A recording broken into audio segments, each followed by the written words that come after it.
الحمد لله رب العالمين والصلاة والسلام على سيد الأنبياء والمرسلين أما بعد আল্লাহ তাআলা তার মনোনীত দ্বীন ইসলামকে রাসূলুল্লাহ সাল্লাল্লাহু আলাইহি ওয়াসাল্লামের মাধ্যমে পূর্ণতা দান করেছেন। ইরশাদ হয়েছে, আল-ইয়াউমা আকমালতু লাকুম দীনাকুম ওয়া আতমামতু আলাইকুম নি'মাতি ওয়া রাদিতু লাকুমুল ইসলাম দীনা। আর আমি আজ তোমাদের উপরে আমার দ্বীনকে পরিপূর্ণ করে দিলাম, আমার নিয়ামত তোমাদের উপরে সম্পূর্ণ করলাম এবং তোমাদের জন্য ইসলামকে দ্বীন হিসেবে চিরকালের জন্য পছন্দ করে নিলাম। অপরদিকে তিনি মুমিনদেরকে নির্দেশ দিয়েছেন ইসলামের গণ্ডির মাঝে পরিপূর্ণরূপে প্রবেশ করতে। বলা হয়েছে, উদখুলু ফিস-সিলমি কাফা, তোমরা ইসলামের মাঝে পরিপূর্ণরূপে প্রবেশ করো। অন্যদিকে ইসলাম ছাড়া অন্য যে কোনো দিনকে অন্বেষণ করা থেকে নিষেধ করা হয়েছে।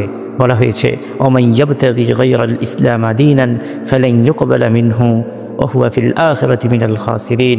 যারা ইসলাম ছাড়া অন্য কোনো দিনকে অন্বেষণ করবে তা কুস্তিমকালেও গ্রহণ করা হবে না, উপরন্তু আখিরাতে তারা বিপদগ্রস্ত বলে বিবেচিত হবে। আধুনিক কালের পশ্চিমা সভ্যতার অগ্রাসী জোয়ারকে যৌক্তিকভাবে মোকাবেলায় অক্ষম এক শ্রেণীর ইসলামী চিন্তাবিদ একসময় সমাজতন্ত্র নামক বিজাতীয় মতাদর্শকে কিছুটা সংস্কার করে ইসলামের মধ্যে গ্রহণ করার চেষ্টা চালিয়েছিলেন। বর্তমানেও ওই মন মানসিকতার ইসলামী চিন্তাবিদগণ মানবরচিত গণতন্ত্রকেও ইসলামের মধ্যে আত্মীকরণ করার চেষ্টা চালিয়ে যাচ্ছে। তারা বলে, শুধুমাত্র সার্বভৌমত্বের প্রসঙ্গটি বাদ দিলেই গণতন্ত্রকে ইসলামের মাঝে গ্রহণে কোনো সমস্যা নেই। তাহলে আসুন আমরা এই বিষয়টি একটু খতিয়ে দেখার চেষ্টা করি। গণতন্ত্র একটি মানবরচিত ধর্মহীন রাষ্ট্র ও সমাজ ব্যবস্থা, তবে জনগণের শাসন ব্যবস্থা বা জনগণের সরকার ব্যবস্থা হিসেবেই এটি বেশি প্রসিদ্ধতা লাভ করেছে। ইংরেজি ডেমোক্রেসি শব্দের বাংলা অর্থই হলো গণতন্ত্র। সাধারণভাবে গণতন্ত্র বলতে বোঝায় এমন এক মতবাদ বা ব্যবস্থাকে যেখানে সমাজ ও রাষ্ট্রের আইন ও বিধান প্রণয়নের চূড়ান্ত ক্ষমতা অর্পণ করা হয় জনগণের উপর বা তাদের নির্বাচিত প্রতিনিধির উপর। মোট কথা, সংখ্যাগরিষ্ঠ মানুষের মতামতের ভিত্তিতে শাসন কার্য পরিচালনাকেই গণতন্ত্র বলা হয়।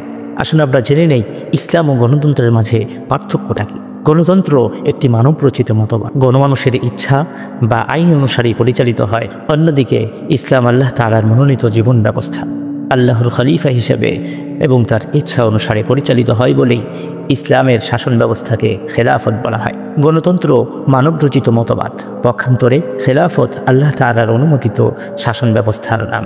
গণতন্ত্রে জনগণের সার্বভৌমত্ব মানা হয়, যা স্পষ্ট শিরিক।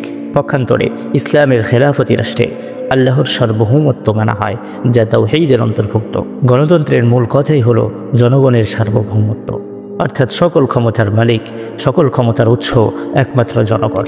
এই কথাটা নিঃসন্দেহে শিরিক, কেননা আল্লাহ তাআলা কোরআনে কারিমে স্পষ্ট বলেছেন, ওয়ালাম ইয়াকুন লাহু শারীকুন ফিল মুলক, তার রাজত্বে, তার আধিপত্যে কোনো শরীক নেই।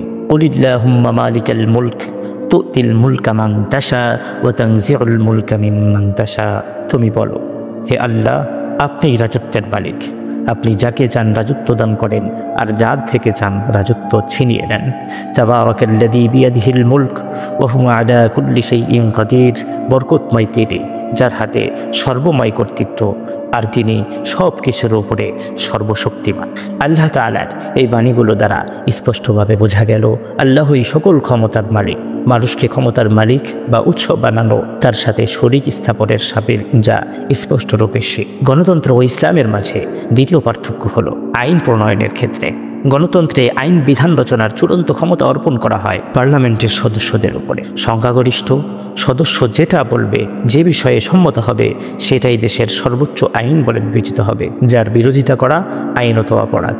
বাংলাদেশের 7ম ধারায় সুস্পষ্ট রূপে বলা হয়েছে, জনগণের অভিপ্রায়ের পরম অভিব্যক্তি রূপে এই সংবিধান দেশের সর্বোচ্চ আইন, এবং অন্য কোনো আইন যদি এই সংবিধানের সহিত অসামঞ্জস্য হয়, তাহা হইলে সেই আইনের যতখানি অসামঞ্জস্যপূর্ণ ততখানি বাতিল বলে গণ্য হইবে। গণতন্ত্রের সংসদ সদস্যদের সংখ্যাগরিষ্ঠতাকে কোরআন ও সুন্নাহর উপরেই স্থান দেওয়া হয়। সংখ্যাগরিষ্ঠতার জোরে তারা কোরআন সুন্নাহ বিরোধী আইন তৈরি করতে পারে, এমনকি আল্লাহর আইনকেও বাতিল করতে পারে। উদাহরণস্বরূপ, বলা যায় পতিতাবৃত্তির লাইসেন্স দেওয়া, মদের লাইসেন্স দেওয়া, সুদের বৈধতা দেওয়া, 18 বছর পূর্বে বিবাহ নিষিদ্ধ করা, 16 বছর বয়স পারস্পরিক সম্মতিতে জেনা করলে তার বৈধতা দেওয়া, স্বামীর অনুমতিতে স্ত্রী অন্য পুরুষের সাথে ব্যভিচার করলে তার বৈধতা দেওয়া, যাত্রা, সিনেমা হল, প্রকাশ্যে বেহায়াপনা ও অশ্লীলতার চর্চাকে অনুমোদন দেওয়া ইত্যাদি। এই ধরনের নীতিমালা নিঃসন্দেহে আল্লাহ তাআলার রুবুবিয়্যার ক্ষমতা ও কর্তৃত্বের ক্ষেত্রে শিরক এবং স্পষ্ট কুফরি। কেননা আল্লাহ রাব্বুল আলামিন কোরআনে কারিমের মাঝে ইরশাদ করেছেন, আলা লাহুল খালকু ওয়াল আমর, জেনে রাখো সৃষ্টি যার, হুকুম চলবে একমাত্র তারই। আরও বলা হয়েছে, ইনিল হুকমু ইল্লা লিল্লাহ আমারা আল্লা তা'বুদু ইল্লা ইয়াহু যালিকা দ্বীনুল কাইয়্যিম ওয়ালাকিন্না আকসারান নাসি লা ইয়ালামুন। আল্লাহ ব্যতীত কারো বিধান দেবার ক্ষমতা নেই। তিনি আদেশ দিয়েছেন যে তাকে ব্যতীত তোমরা অন্য কারো ইবাদত করো না। এটাই সরল পথ, কিন্তু অধিকাংশ মানুষ তা জানে না।